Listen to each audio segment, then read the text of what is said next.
Assalamualaikum warahmatullahi wabarakatuh. Halo adik-adik, bersama kakak Yeni Eka Ardiani dari Universitas Sriwijaya Palembang.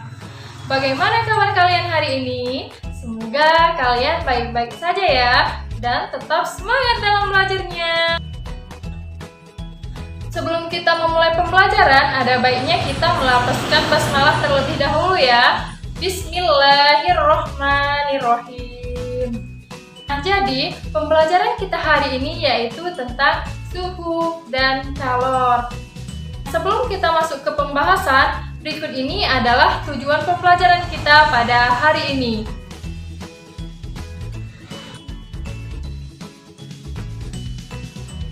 Nah adik-adik, tahukah kamu apa yang dimaksud dengan suhu? Ya, jadi suhu merupakan derajat panas dinginnya suatu benda.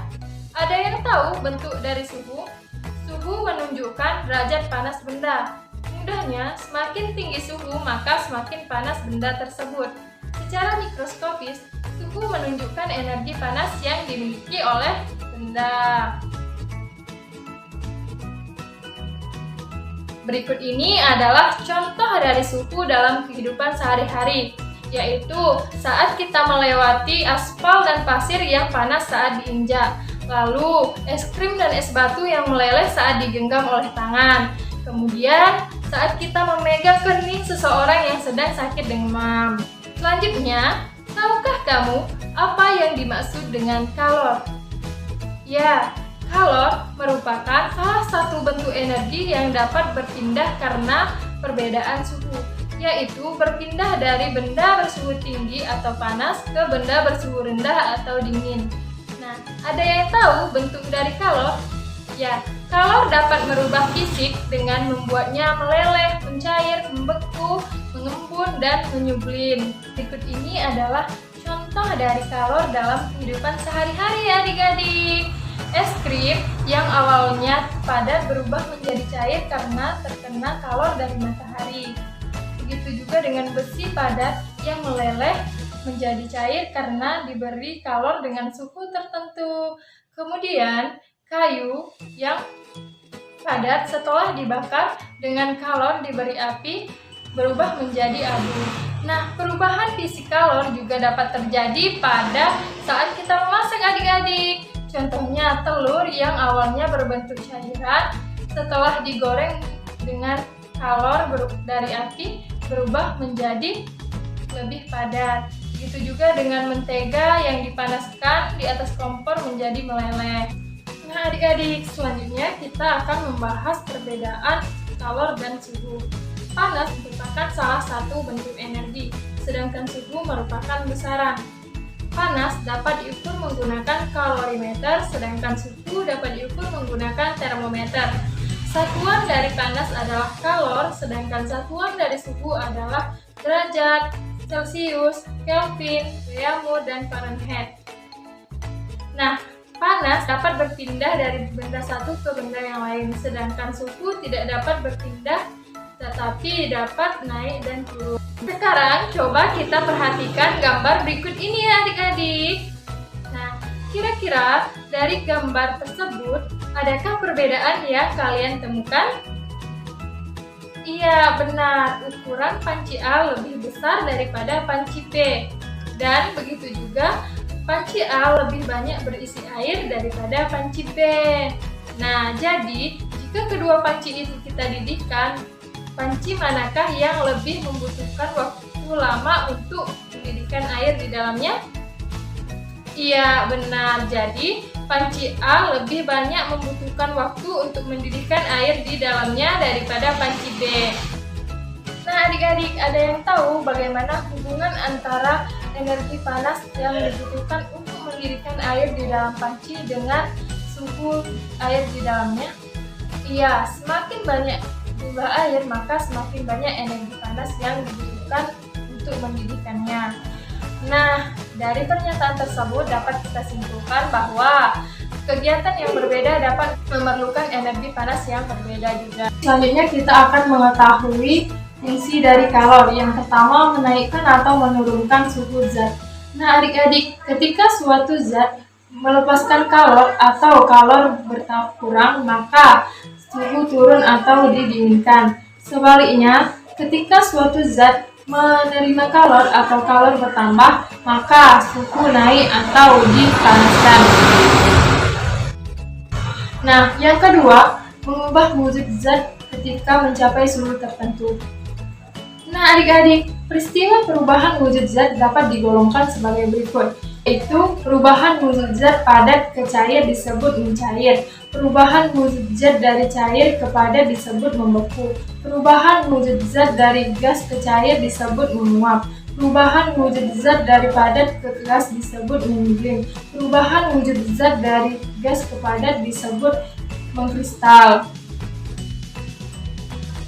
Nah, adik-adik, berikut ini adalah contoh kegiatan sehari-hari untuk menunjukkan penggunaan energi panas. Bisa kalian baca dan kalian lihat di dalam tabel berikut ini.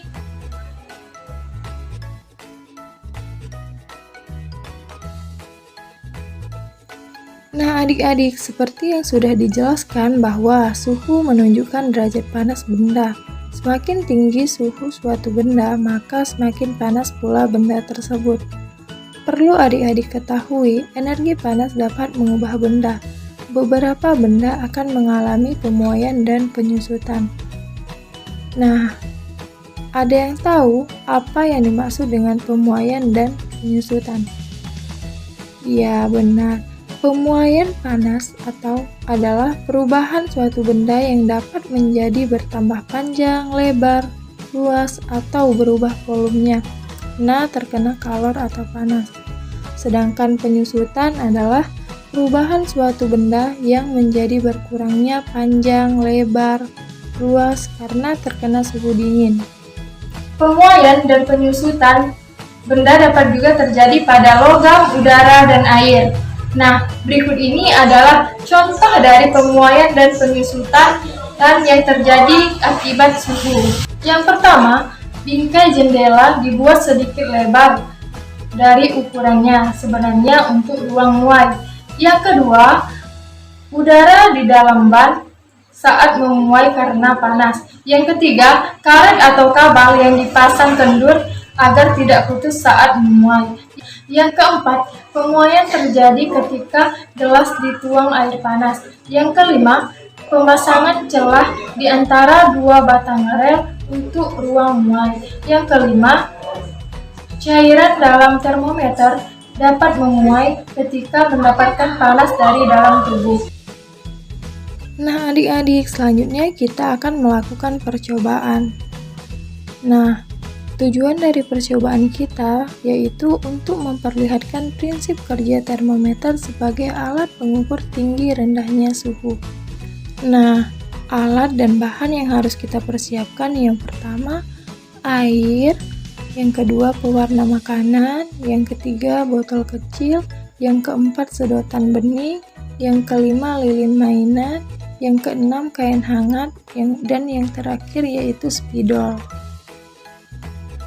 Nah, adik-adik, berikut ini adalah langkah-langkah percobaannya. Yang pertama, kita tuang sedikit air yang telah diberi beberapa tetes pewarna makanan ke dalam botol. Yang kedua, kita tandai batas atas permukaan air dalam botol dengan menggunakan spidol. Yang ketiga, masukkan sedotan sehingga menyentuh permukaan air di dalam botol. Yang keempat, tutup dengan rapat sekeliling ujung lubang leher botol dengan plastisin atau tanah liat sehingga tidak ada udara yang bisa masuk ke dalam botol. Yang kelima, tempelkan kain hangat pada botol dan perhatikan baik-baik ya adik-adik. Terakhir, kita tandai dengan spidol batas permukaan air di dalam botol setelah botol ditempel dengan kain hangat.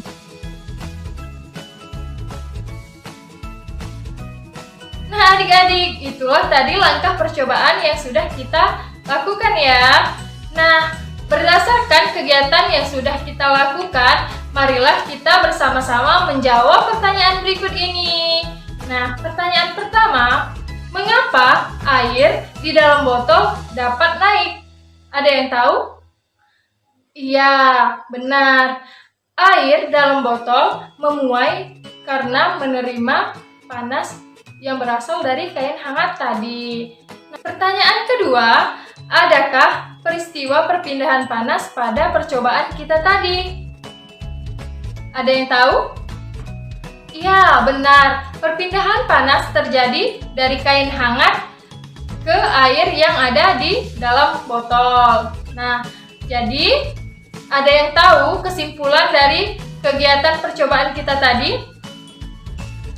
Ya, benar. Jadi, permukaan suatu zat cair akan naik atau volume cair bertambah ketika kita panaskan, dan juga permukaan suatu zat cair akan turun ketika didinginkan. Jadi, siapa yang bisa menyimpulkan pembelajaran kita hari ini? Ya, benar sekali. Jadi, kesimpulan kita pada pembelajaran hari ini yaitu kalor atau panas dan suhu adalah dua hal yang berbeda, di mana suhu adalah besaran yang menyatakan derajat panas suatu benda. Satuan suhu yang digunakan di Indonesia ini adalah derajat Celcius, dan alat untuk mengukur suhu disebut dengan termometer. Sedangkan kalor atau panas merupakan salah satu energi yang dapat diterima dan dilepaskan oleh suatu benda. Satuan panas dinyatakan dalam kalori dan diukur dengan kalorimeter. Nah, adik-adik, sampai di sini dulu pembelajaran kita pada hari ini. Kakak ucapkan tetap semangat dalam belajarnya. Terima kasih, sampai jumpa.